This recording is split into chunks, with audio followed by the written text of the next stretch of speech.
Good morning, everyone.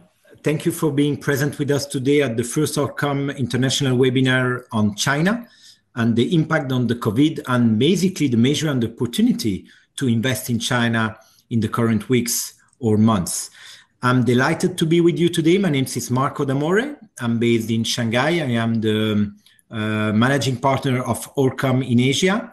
ORCOM is 80 people in Asia, around 4 offices in Shanghai, where I'm now, Hong-Kong, Beijing, and Guangzhou that supervise the Greater Bay Area. With me today, I'm very pleased to have Sarah Orlando, our head of Beijing Office, and François Barbotin, head of Hong-Kong Office. So let me introduce you very briefly. I am the general manager of the group. I am basically based in Shanghai. I lived here for the last 8 years. I've been raised and I grew up in Switzerland from Italian parents, as you imagine from my name. I am a US CPA. I am head of also the business advisory. I did my MBA in Switzerland. And I live here with my wife and kid. And very delightful to have you present today. I will hand over to Sarah, ladies first, to introduce herself, and after to François to allow you to have a better knowledge of ourselves before starting over the presentation. Sarah? Thank you, Marco. Thank you very much. And good day, everyone. I'm Sarah Orlando. I've been living and working in Beijing for over 10 years, and I am ORCOM C&A, head of Beijing Office, as Marco said. I have a passion for China since university. Italian by nationality. Since I'm in Beijing, I grew my expertise in general management field.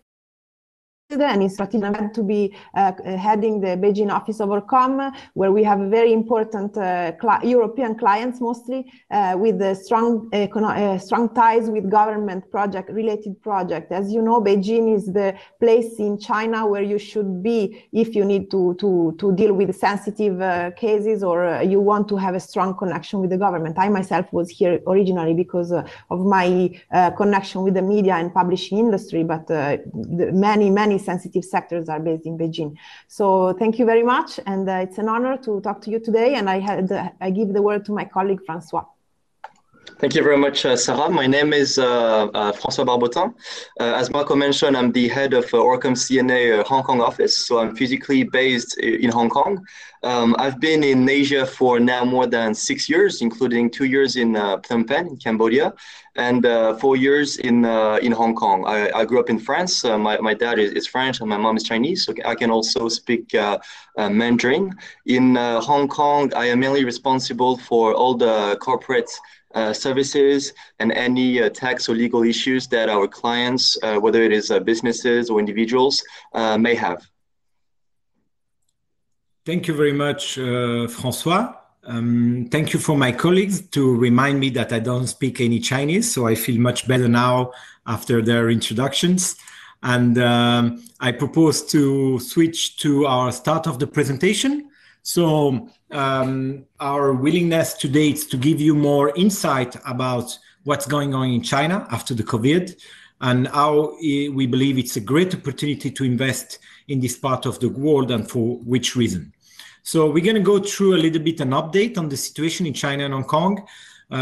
We are going to discuss foreign direct investments, what are the limitations and what the government is doing to, however, build and continue to build trust for foreign investors to come to China.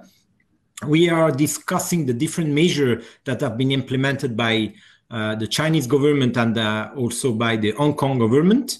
We are going to give you a little update of last week National People Congress, which is the main, would say, drivers of the future policies of the coming year. And we're going to make a conclusion about why we believe China is the place to be and what are our suggestions to allow you to rebound with China on this economy. Let's kick off directly on China and give you a little highlight on the impact, if you wish. So first of all, let's summarize the facts. So the COVID pandemic has been provoking a deeper recession that was that rather than the 2008 subprime global financial crisis. So every government and central bank, including here in Asia, have done and introduced strong measures in order to cope with these recessions. We would say that in China, thanks to the SARS experience and the higher level of social individual responsibility, as well as bigger enforcement measure due to the usage of big data, like example of China, Korea, Hong Kong, Singapore, the spread of the pandemic has been much more limited in comparison with the rest of the world, which allowed China basically to reopen to business sooner than the rest of the world. We would say that the full closure of the country was between January 31 and mid-February. That was eased also by the fact that we were just over the festivities of the Chinese New Year. So that allowed people to stay home and to come back progressively to work from mid-February, which a full reopening at 100% of people going back to the office since March and April, mid-April. Very important factor and indicator of the rebound is the consumption is back to the pre-COVID level since April 15, and this is a major indicator. Still, what is the business environment today? So bigger impact in the four following industry: automotive, aeronautics, hospitality, and tourism. We believe automotive, hospitality, and tourism will pick up the pace again in the coming quarter. However, we believe aeronautics and all the related supply will suffer significantly during the years, due basically to the travel bans in China and the rest of the world. This crisis allow also to see a very big acceleration of the role of social media and the application of new technology. You heard maybe the term new retail or new manufacturing. They are basically a strategy where online and offline technology are merging in order to give the better experience to the consumers. To give you an example, Zara, Alibaba developed major online policies within their physical retail shop in order to convert offline to offline shoppers to online. And that has been a big advantage during the COVID, where physically people were not allowed to go on the retail shop, but however, there were a lot of communication points already digitally that limited the impact on the company that were able to digitalize before than the others. So as we say, emergence of a lot of new business model, and mainly in the health, logistic, automation, entertainment, retail, and education center. What are the today tendency of the Chinese consumer? First, this pandemic has raised concern about the necessity to be more socially driven, more sustainable, taking care of the health. So we would say that consumers are more driven by the necessity to take care of the planet and be more socially, I would say, sustainable, and also more oriented to the local market. Nevertheless, just after the full reopening, we noted that the luxury good industry is recovering much faster than we expected, despite not being an essential product. And finally, we expect the travel bans to be lifted gradually from June 15 and consumption to even increase further after this milestone. So economically, what are the impacts? Basically, China planned to have an increase of the GDP of only 5% compared to the expected 6%, which is at least 5% more from any industrial country in the world. For example, the US and all the European market are not planning to have any positive GDP for this year. There is a volunteer to limit the unemployment rate and the consumer price index. There is a willingness to increase the growth in individual income at whatever level. And there is two major programs in order to finance and allow small and medium companies to be able to finance their operation. It's a trillion government bond that will be issued related to the COVID, and a 2.5 trillion expected tax saving due to tax reforms that are taking care at the moment. So that's the situation a little bit on China. And I will immediately hand over to my colleague François to give you a general overview of the situation in Hong Kong today. Thank you very much, Marco. So as you probably know, Hong Kong has a very, very challenging year, both politically and also economically. The coronavirus crisis temporarily stopped the protest that started now a little bit more than a year ago. But the entire local economy has been impacted, and Hong Kong has been officially in recession since November 2019. And there's also this new national security law, which I'm sure you have heard of.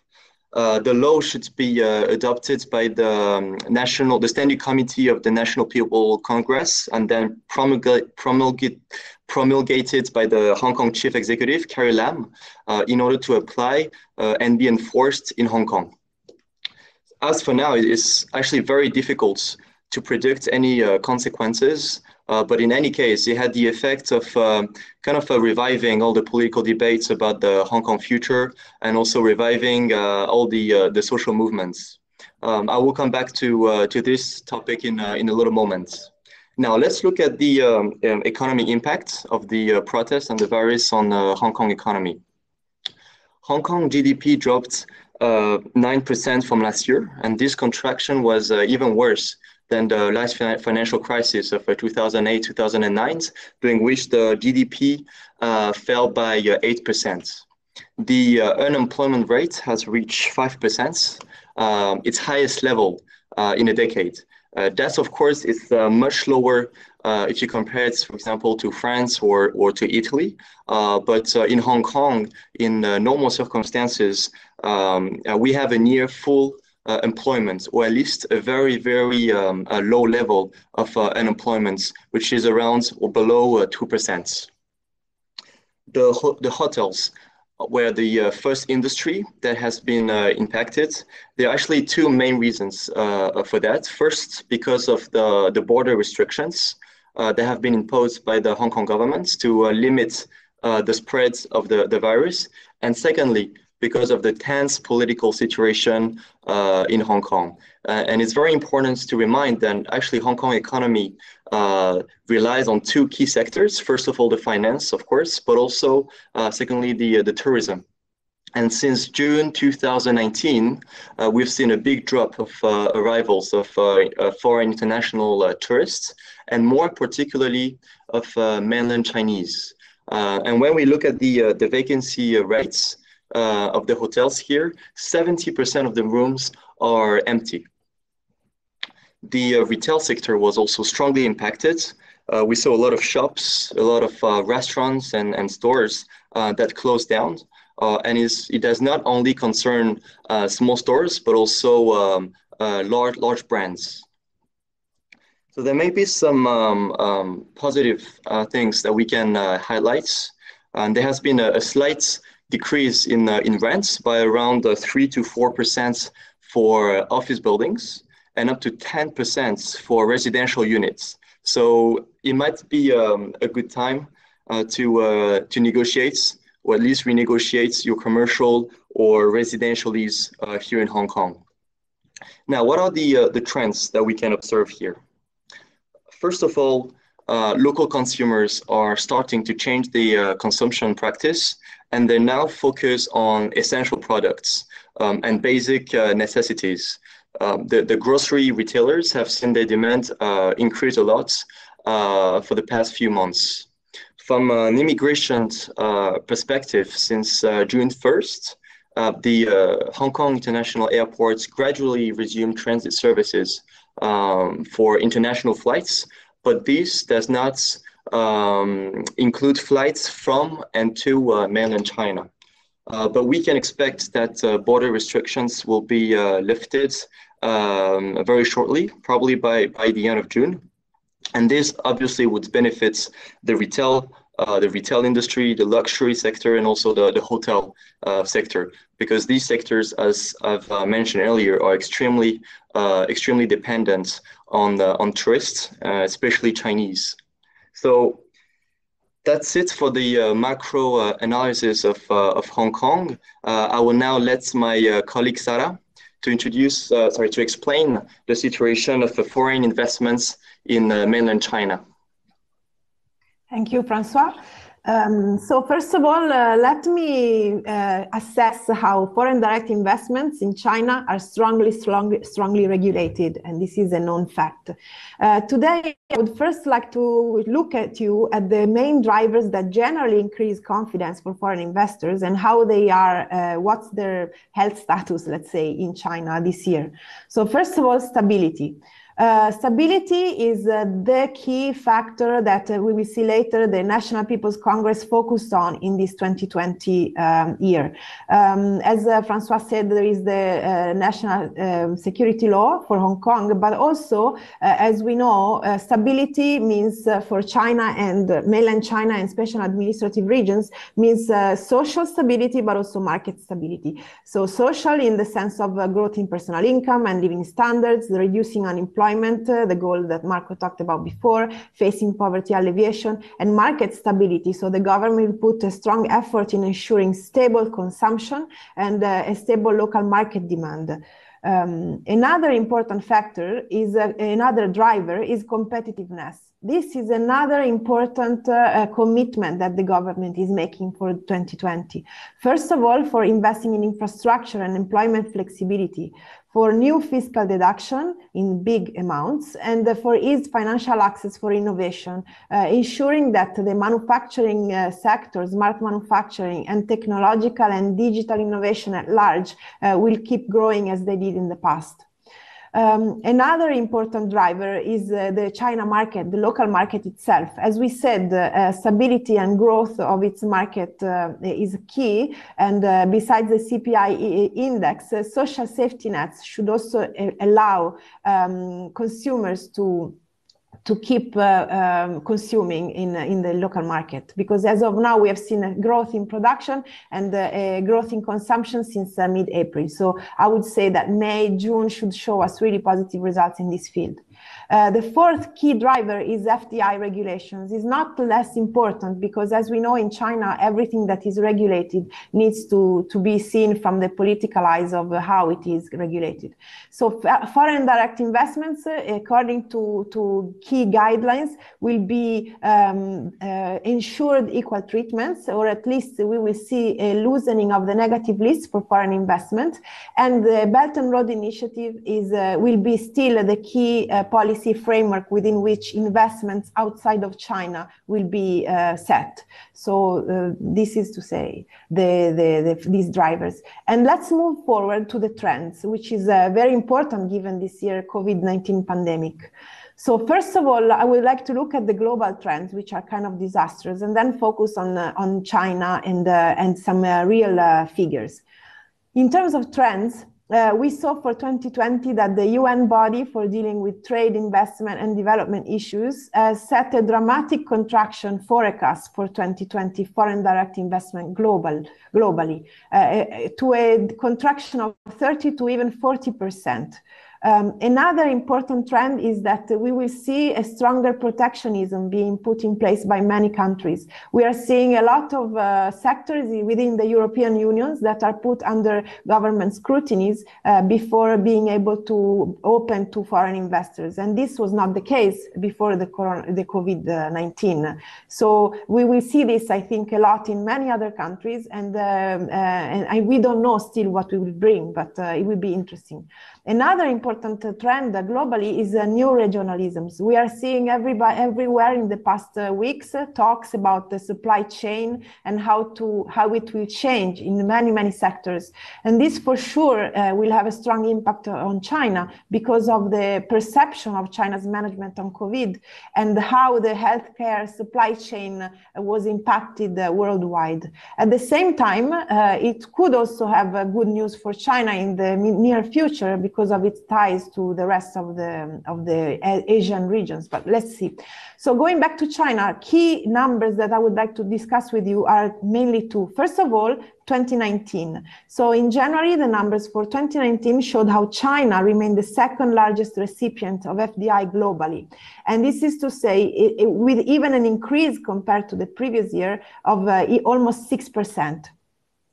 Then in 2020, in the first 4 months, because of the coronavirus, we saw a drop, a contraction down to more than 6% for January to April. But if we check only the numbers, the figures for April, actually FDI surged of more than 10%. And let's check, because even in the contraction from January to April, we can see that in some fields the investments still grew. So despite the pandemic, which are the industries that still attract foreign direct investments in China? The tech industry, for sure, the e-commerce services, and every investment coming from Belt and Road Initiative countries or from Asian countries all grew. So this is an important trend to keep in mind. And going back to China itself and the coronavirus epidemic, I would like to focus on showing you the key actions that China took, that we call phase 1 here in the West, the key actions that were taken fast and that led to the recovery of China as it is today. So first of all, in February, as Marco said, February was really the month of decisions. So the first decision that was taken by the central government was to ease the cash flow tension for all companies. So 3 key actions were put in place. First of all, rent-free for all government-related tenants. And this gave the possibility to tenants leasing from private landlords to also negotiate because of this precedent. Another aspect was social charges refund, different by region and province, but it allowed to have less social charges cost from February to June, all covered by the government for employees. And another aspect was tax deadline postposition that was really also important to allow companies to breathe a little more. So February and March, despite the fact that measures were applied differently in provinces and the regions, was still a month of important actions. And let's not forget that the country was still, the logistics started to pick up at the end of February, mid-March. So the whole country and quarantine measures were enforced. And even at the end of March, the government suspended all the visa to all foreigners who wanted to go back to China, even resident. So since 28th of March, the country is basically closed. In June, the situation is getting under control. Just this past week, China lowered the risk level for many cities like Beijing, Shenzhen, and it should progressively allow the borders to reopen. So we will see new developments in the near future. So about the measures, in total 90 policy measures were put in place. Besides these cash flow measures, there were social measures to ensure that employers would not lay off employees. Finance measure, government backed up banking loans, mainly for local firms, but still. Tax measures, we talked about tax deadline postposition, but also VAT reduction and exemptions measures were put in place. VAT reduction for small taxpayers, 3% until 1% only in Hubei province, where Wuhan is. And available tax losses and other important factors can now be brought forward for a period of 8 years versus the 5 years of the pre-COVID situation. And other measures were put in place to ensure companies progressive improvement in digital transformation, so deductibility of smart working and employees training costs, investments, an increase in IP protection measures still connected to the FDI, and the boost of medical goods export through state aids and preferential tax policies. And now let me give the word to my colleague François for the measures related to COVID in Hong Kong. Thank you. Thank you, Sarah. So now let's look at what the Hong Kong government's, how did the Hong Kong government react to the virus crisis? So in January and February 2020, the Hong Kong government did not react immediately and adopted a kind of wait and see approach. In March and April, we could see a much stronger response as the government started to implement a series of tax, of social and economic measures. So obviously, I will give you more details in a moment. But in short, the government released more than 150 million euros to help businesses, and this was now restricted to one sector in specifically, but it applied to several industries. The government also adopted tax reduction measures to reduce the tax burden on businesses as well as on individuals. So the idea behind these measures was not only to control the spread of the virus, but also to boost the whole local economy. At the moment, we can say that the situation in Hong Kong is under control, and the social distancing measures are also easing. So we believe that we are on the right track now. Now, I would like to look into more specific measures that the government has taken to support individual and also businesses. First of all, the government offered for each permanent Hong Kong resident a cash coupon of 10,000 Hong Kong dollars, which is a little bit more than 1,200 euros to stimulate local consumption. For fiscal tax policies, the government approved tax cuts of more than 2,000 euros for the previous year of assessments. And this applies to both companies and also individual taxpayers. But one of the most important measures that was by the government is what we call here the employment support scheme, which is basically a wage subsidy to protect basically the local job markets. So starting from this month, June, each eligible company will be able to obtain a subsidy of 50% of the salary for each employee with a maximum of 9,000 Hong Kong dollars, so which is more than 1,000 euros per employee and per month for a total period of 6 months. So just to give you a brief example to illustrate the employment support scheme, let's say you have 2 employees in Hong Kong. You can receive a total of 2,000 euros per month for a period of 6 months, which makes a total of 12,000 euros. Now, to be eligible, the first criteria is that the company must pay the mandatory provident fund, the MPF, which is basically the equivalent of pension funds for retirements. And the second criteria is that the company must agree not to lay off, not to dismiss any employee during the period from June to November 2020. So what it means is that basically the numbers of employees on your payroll for the periods of June to November must be exactly the same as the number of employees you had in March. So if you have already dismissed one or more employees, you can still apply to the scheme, but you need to be aware that some penalties might apply. So as you can imagine, this employment support scheme will obviously relieve financial pressure from companies that have cash flow problems, and at the same time, it will protect the Hong Kong local employment market. Now, if companies are still struggling with cash flow, well, they may want to apply for a government-backed loan. Indeed, in banks in Hong Kong offer different loan programs with preferential rates, so which is less than 3%. But to be eligible, you will need to have a commercial presence in Hong Kong, which means you will need physical office and employ employees here in Hong Kong. But the main issue, I would say, with this solution is that the banks ask for a personal guarantee from the shareholders. Obviously, as you can imagine, this will represent a big personal and also a legal responsibility for shareholders. Then there are several subsidies which are aimed at very specific sectors. such as the retail subsidy scheme. So each retail store in Hong Kong can get a subsidy of almost 10,000 euros per store. But the condition is that you will need a physical store in Hong Kong. So this means that it does not apply to online or e-commerce shops.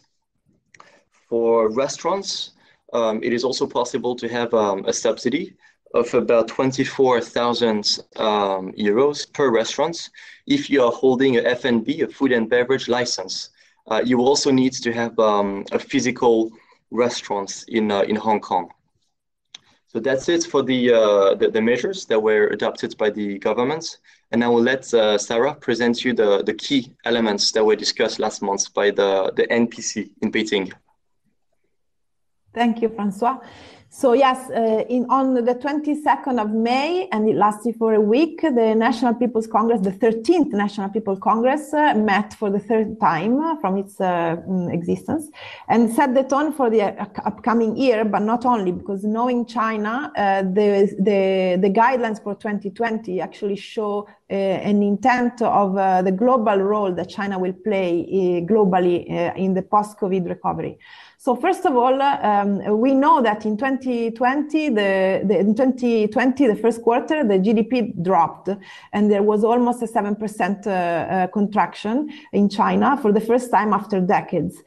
So we could say that the most important goal and sign that the NPC gave is not to set a GDP target growth for 2020.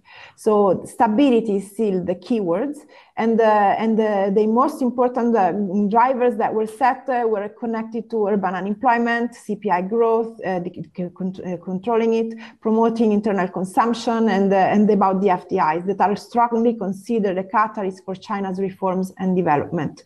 I will move quickly because then all these guidelines coming out from the NPC Congress actually will need to be read better in the coming weeks. But the key areas of attention, as we said, are social stability, so the security law in Hong Kong that François talked about. Key public sectors are also under attention for avoiding unrest and supporting with the people's unemployment.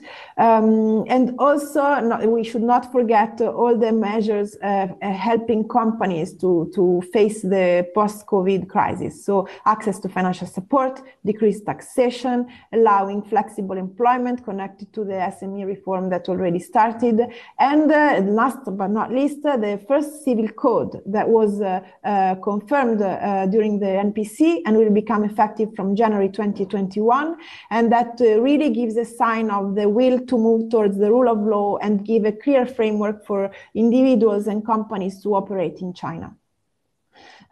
Moving towards the commitments of the NPCs, I think we could see a kind of a roadmap for phase 2 and phase 3 in facing COVID in China.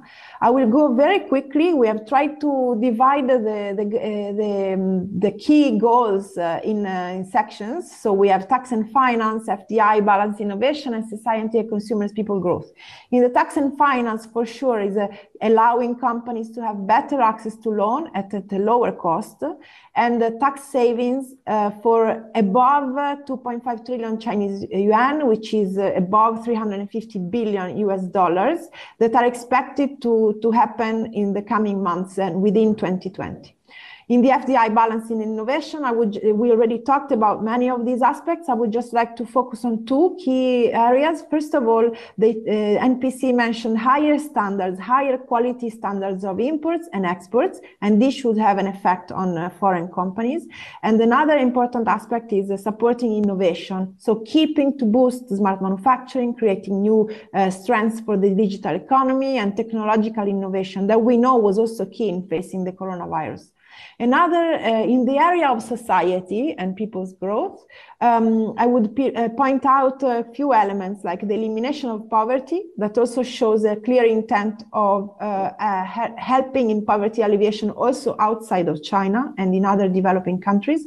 Within the HR realm, I would highlight the improvement of the labor law in supporting also flexible employment. That would be a benefit for sure for companies. And the putting in place of social safety nets. We will see later in the frequently asked questions, these are not in place yet to the extent that we have in Europe, especially for the welfare, but there is a sign that this should be improved. To promote consumption is another aspect connected to people's growth and consumers, and to improve social programs to safeguard living standards. This is also another extremely important area where we will see more investments being put in sectors like healthcare, quality education, culture in general, and social governance. So moving forward to our key conclusions, I would say from my part. So is China the place to be? For sure, we should not forget that it's still the biggest consumer market in the world, even after the COVID. Its GDP growth, as Marco said before, it had a strong contraction in this first quarter, does not have a goal for 2020, but will probably be the only country in the world to have a GDP growth in 2020, even expected to be around 5%. Another important factor, I already mentioned that technology and the digital infrastructure that China has was key in facing the coronavirus crisis, and for sure will make it the most competitive country to face another wave should there be one in the fall. Everybody's talking about it, but then who's going to win out of it? Of course, nobody's going to win, but somebody will be faster. So China will probably be.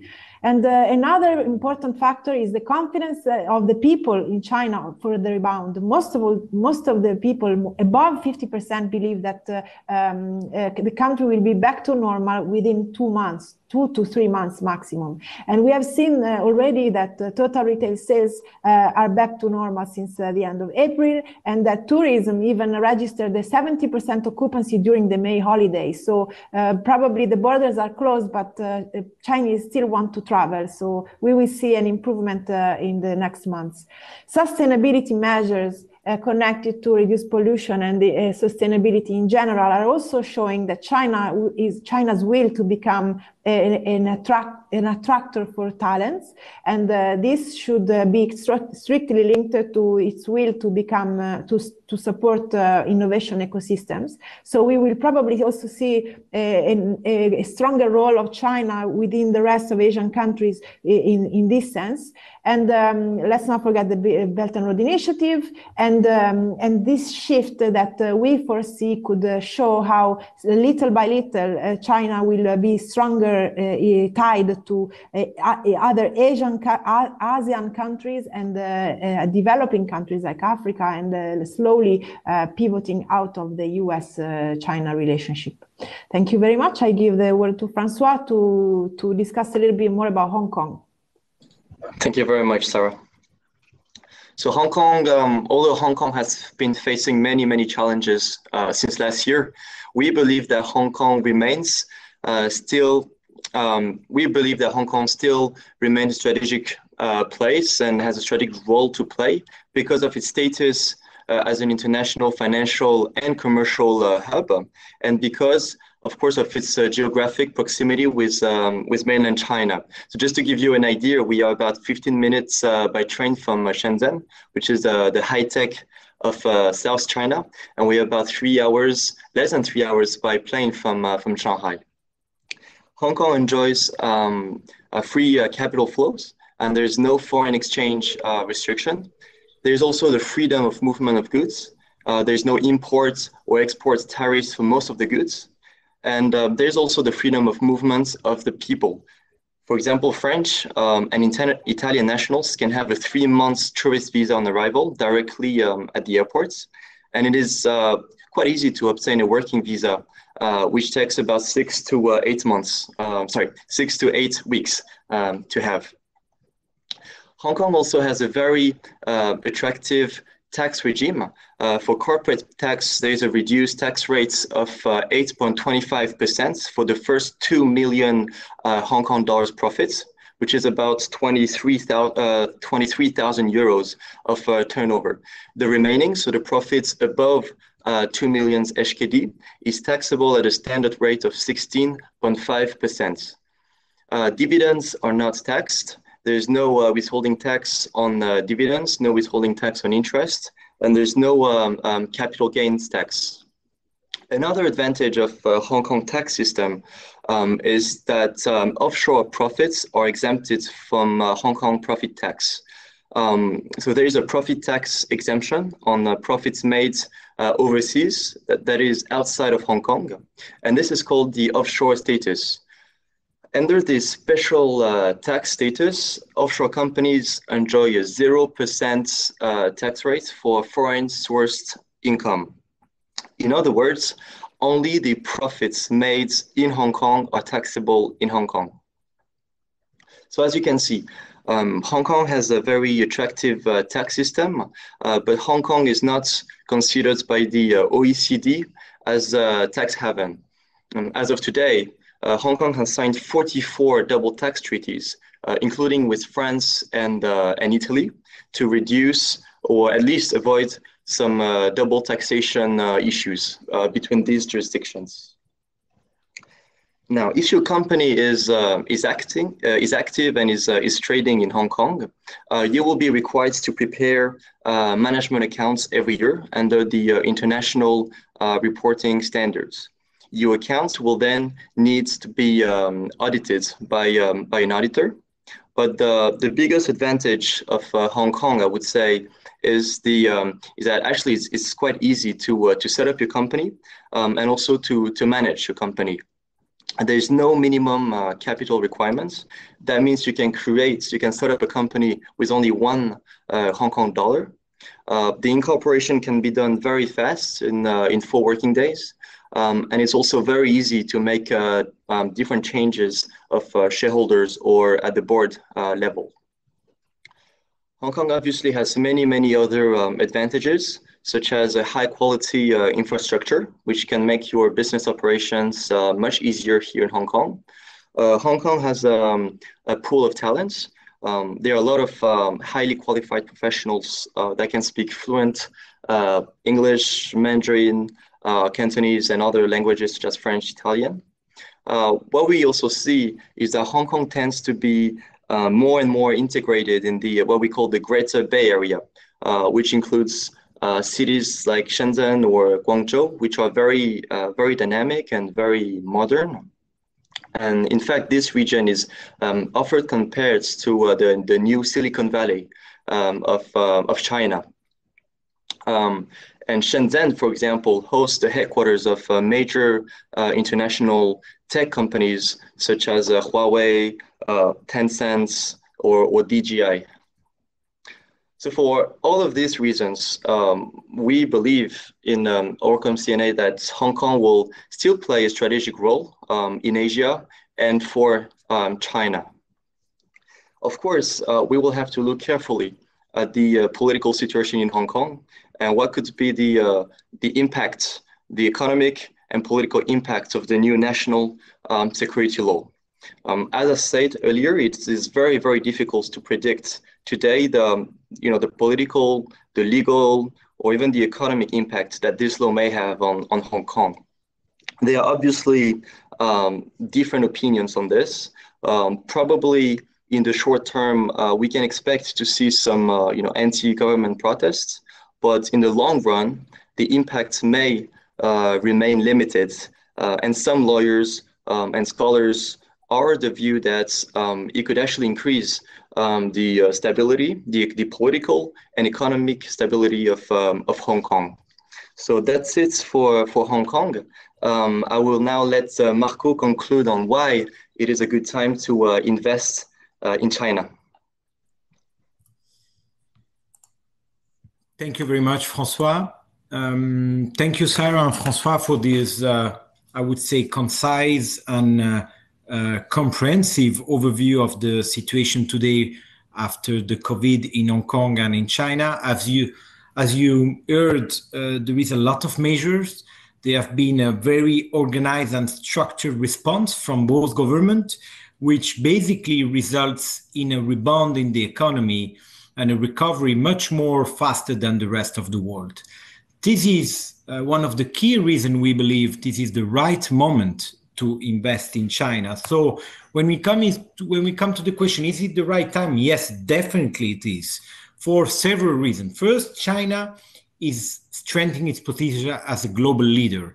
As you've seen, even the Hong Kong social unrest probably will vanish will try to vanish some reputational efforts. However, China is trying its best to incentivize foreign investment and investment in general to use its local market because, and thanks to the stability from a social, political, and judicial point of view in the coming years.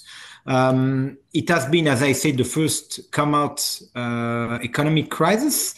And given, as Sarah anticipated, its technological and government structure, it's probably the better country equipped in the world in case of another fall peak, which means in terms of quarantine measure, ability to control population, ability to quickly limit the spread would definitely be an advantage for any company willing to do their business in China, because they are reassured that any upcoming peak will be treated very seriously and very quickly. It is true also that the trade war with the US will have some impact, but it will not necessarily limit the Chinese growing influence, basically due to their the willingness to develop more ties with African and Asian countries. There is also this big and constant willingness to develop an innovative ecosystem where pool of talent and will allow manufacturing, technology, and development of hard and soft infrastructure with the incentive and with the aim to fostering startup and boosting talent attraction. So if you are in whatever of innovation company or industry or sector, this is really the right moment to come to China. Also, the willingness for the country to expand its influence in less developed country, for example, with clear sustainable development goal agenda. So sector like the energy, sustainable use of resources, urbanization, new urbanization, for example, like smart cities, any business model that allow poverty alleviation and improve the quality education of water quality in the rest of China, such sector will be incentivized. So whatever investment coming from abroad in this sector will be also incentivized. China is really playing the way of becoming a new ASEAN hub where the company, whatever company could use its China as a platform for the rest of Asia. Another key incentive to come to China at the moment is the fact that the rent and the social costs due also to the pandemic are at the lower in the last 10 years. And most important, the consumption ratio is back to 2019 levels since mid-April. So it means market is ready to reconsume, and this is the right moment to come, which is not yet the case in the rest of the world. And one important element that should build the trust in foreign investment, there is huge effort done by the authority and as approved by the National People's Congress in attracting and maintaining foreign direct investment in China. So I think we did a clear overview of what have been the measures and why we believe this is the right time to take advantage of the recovery of the economy here in China. We would like to spend a couple of minutes on some frequently asked questions that have been shared with some of our clients in order to limit or to answer to probably some of the questions you could have from home. If anyway, you can still scan our QR code at the end of the presentation or on the link of this presentation if you want to contact us directly to answer any query you would have. I'll let Sarah go ahead and basically detail our first frequent asked question. Thank you, Marco. So our first frequently asked question is, can I get free rent or discount for my offices or shops due to COVID-related force majeure? Our answer is, for Hong Kong, difficult but possible, especially if negotiated with other brands. And retailers in general should obtain a 50% off for February and March for their shops. In China, government-owned buildings, as we mentioned, have offered 2 months free rent, February and March, without any need to ask. But this also shows the possibility to negotiate directly with private landlords. They are not necessary. It's not mandatory for them to give you an ease on the rent, but it's possible. And let's not forget, if you didn't do so, that now China is a tenant market. So if you haven't had a discount from your private landlord, it's still possible, as we know from experience, to negotiate, even making the contract longer and take some tension off the next months for the rent. Thank you. Now I give the word to my colleague, to Marco, boss. So basically, one of the questions we received from many clients based in France, in Italy, in the UK, in Germany was, is there any temporary unemployment support in China? Something equivalent to the policy that have been implemented in many European countries to limit the impact of the pandemic in basically in social cost. The response, unfortunately, not really. There is not a support for employees stand down in China. Employee can apply only to unemployment, only in case of termination, and it's very limited cost, limited coverage, like 200, 300 euro per month. However, to limit the salary burden, employer and employee can agree mutually on either propose a temporary reduction in salary, which would be between 3 and 6 months, or ask the employee to take upfront annual leave. Our suggestion in how to deal with that in China, specifically China, it's try to anticipate any planned layoff. Try not to terminate in relation to the COVID, even if we know sometimes it's just impossible considering the situation, but try to avoid that because there is some specific protection for employee on this case. You can basically freeze any non-contractual increase for the coming year, or as we said, the best way is to negotiate with employee temporary reduction, usually from 5 to 20% is acceptable, and you don't need to inform union if there is not a layoff. I'll let François to go ahead with the last question. Thank you, Marco. So how can you benefit from the Hong Kong payroll support under the employment support scheme? Well, you need to bear in mind that the whole purpose of this scheme is to prevent dismissals, to prevent layoff, and to support the local job market. So basically, if your company, the employer must not lay off any employees from the period of June to November 2020. And during these periods, you must have the same number of employees on your payroll compared to the month of March. If you have dismissed any employee, then the financial supports may not be paid, or at least some penalties may apply. In terms of the amount, as I just mentioned, you can obtain up to 50% of the employee salary for each of the employees, with a maximum of 9,000 Hong Kong dollars per employee during a total period of 6 months. Now we'll let Marco answer, or try to answer, to one of the most interesting questions. How and when can you get back to China for business purpose?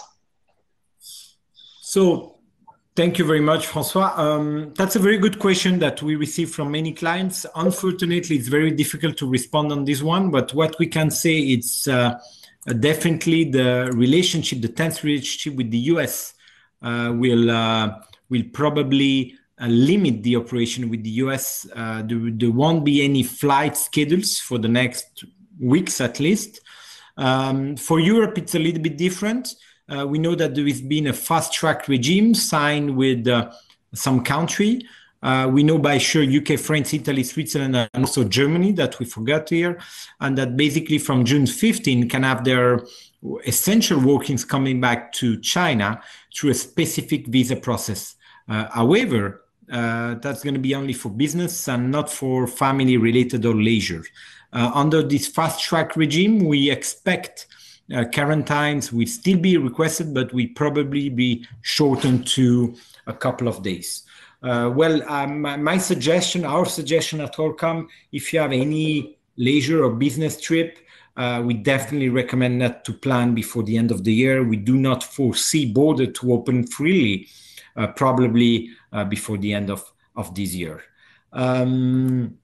I think that's it for our frequently asked question, and that's it for the presentation. I would like to warmly thank my colleagues, François in Hong Kong and Sarah, temporarily blocked in Italy for the moment, but in charge of the Beijing office. I've been very honored to take this time in order to introduce the great opportunities of investing in China in the coming future. We thank you for your attention. Please contact us for any question. You can scan the code. You can click the link related to this presentation, and we would be more than happy to answer you or to any of your questions. Thank you very much. Wish you a great economy rebound, and stay safe, and see you soon. Thank you. Thank you. Thank you very much. Bye-bye.